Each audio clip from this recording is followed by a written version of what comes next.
En Tunisie, quand vous êtes mobilisé, Oui. vous mobilisez plus pour la démocratie ou pour la liberté? Voilà, donc tout d'abord on a commencé par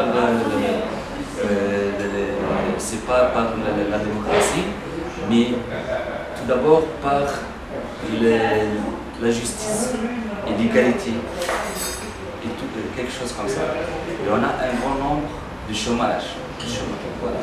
Donc on veut avoir des postes et des travaux pour les gens du travail, oui, du travail pour les gens qui sont en chômage.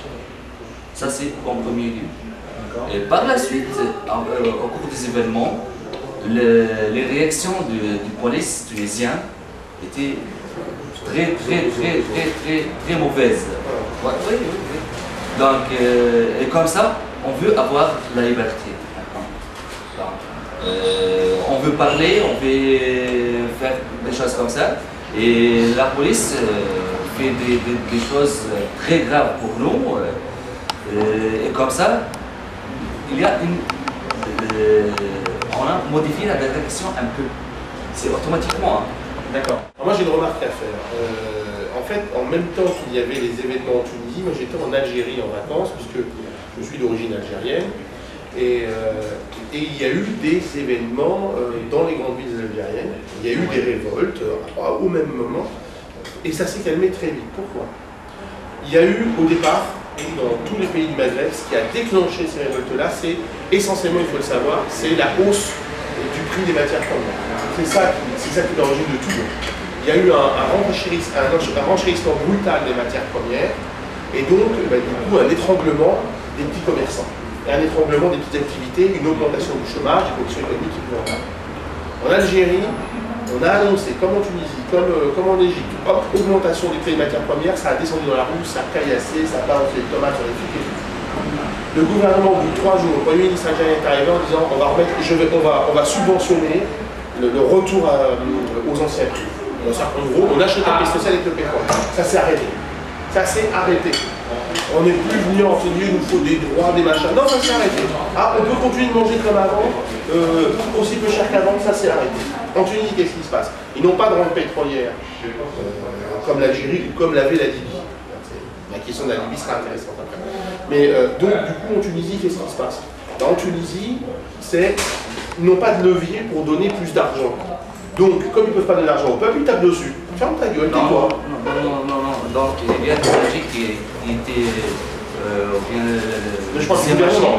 Oui, le deuxième AG du Ben Ali, il a dit qu'il va fournir plus d'argent pour créer des nouveaux projets.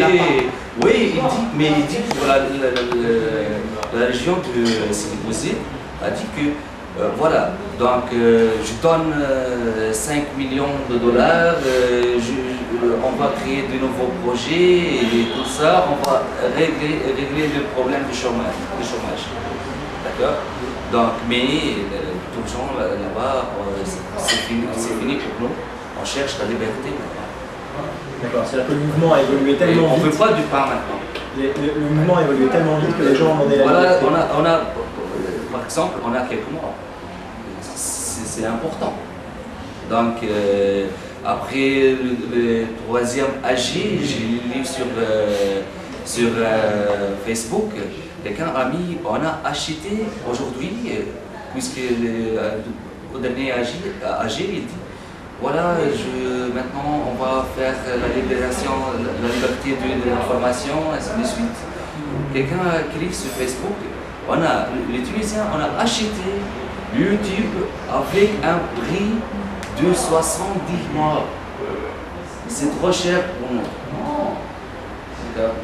Comme ça. Alors oui, je vais quand même un peu dans ton sens. Parce qu'en fait, en Algérie, je parle de la situation algérienne, parce que l'Algérie, c'est vraiment l'exemple même de la révolution qui n'a pas pris. Alors qu'en Tunisie, c'est l'exemple inverse, c'est la révolution qui est allée au bout. Non, c'est pas elle n'a pas pris en Algérie. Hein. Je vois qu'elle est en attente. Non, alors justement, non mais c'est la même chose. Elle est en attente, voilà, ça je veux dire, elle peut redémarrer à n'importe quel moment.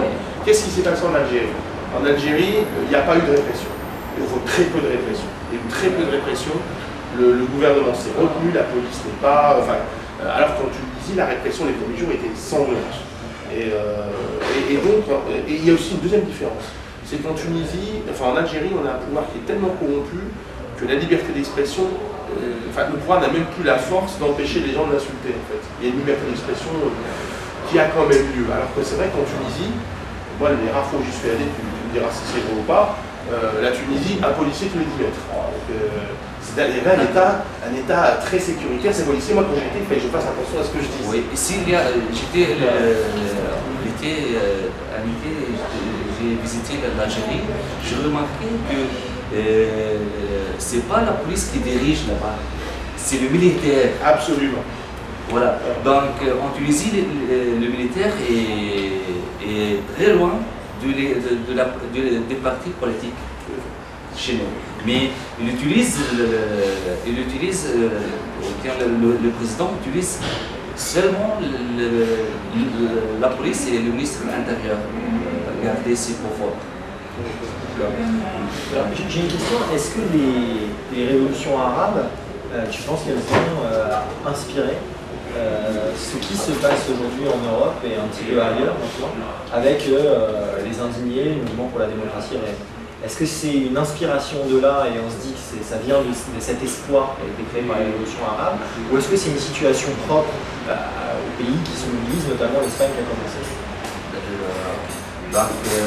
Tout d'abord, il y a un échange des idées, des informations entre le nord d'Afrique et les pays européens. Donc, et comme ça, chez moi, je vois que les pays européens ont la démocratie. C'est pour ça qu'ils sont riches. Parce qu'il n'y a pas de voleurs et des choses comme ça. Ça, c'est ce qu'on voit quand on est... Les Algériens disent la même chose. C'est ce qu'on voit dans tous les pays d'Afrique du Nord, que ce soit le Maroc, l'Algérie, la Tunisie, tous les pays du Maghreb, ils disent à peu près tous la même chose. Ils disent, si vous êtes riche, parce que vous êtes dans une société plus avancée, plus civilisée, vous avez la liberté d'opinion, de démocratie, d'expression, d'entreprise aussi, où on va pas vous mettre des bâtons dans les roues en permanence. Ouais. Bon, alors, mais maintenant, pour ce que tu voulais dire, Benjamin, est-ce que les révolutions arabes ont influencé le mouvement des indignés espagnols, par exemple? Alors, je dirais non, mais pour moi, il y a, parce que j'en ai discuté avec des Algériens à la même époque, mais il y a une cause commune. La cause commune, c'est quand même une aggravation de l'économie, un renchérissement des matières premières, une augmentation du chômage. Cette cause commune, elle est partout. Donc en fait, une même cause a produit des conséquences comparables de chaque côté. Et par contre, là où je suis d'accord avec toi, oui, il y a un échange. Facebook, Internet permettent des échanges permanents. Et on sait en permanence ce qu'ils ont fait de l'autre côté. Il y a des inspirations. Mais on ne peut pas dire qu'il y en a un qui a poussé l'autre. Il y a une situation commune finalement sur la planète, ou une bonne partie de la planète, où au fond, on augmente aussi des matières premières, où la spéculation augmente des matières premières, et où c'est le peuple qui double. Et partout. Alors, on a vu des mobilisations dans les pays arabes qui se tenaient beaucoup les vendredis. Nous, dans les pays européens, on a une tendance à se mobiliser les samedis et les dimanches. Non mais c'est vrai. Donc, est-ce qu'il n'y a pas une possibilité qu'on essaye, il y a une journée par exemple le 15 octobre, une grosse journée de mobilisation qui est lancée par les indignés espagnols et qui est reprise un peu partout dans le monde. Est-ce qu'il n'y a pas une possibilité qu'on fasse cause commune, qu'on travaille ensemble, qu'on manifeste ensemble les mêmes jours? Et de même, si vous, dans les pays arabes, vous avez une proposition de date, d'action, que nous, on y participe en tant qu'indignés internationaux, de façon à ce que, clairement, on voit que les peuples se mobilisent pour la démocratie, la liberté et la justice sociale partout dans le monde. Oui, ça c'est génial. Je vois si on arrive de faire quelque chose comme ça, ce sera ça sera la force du peuple. Oui, j'espère. Bon, bah, à bientôt dans la rue. Tous ensemble, on va y arriver.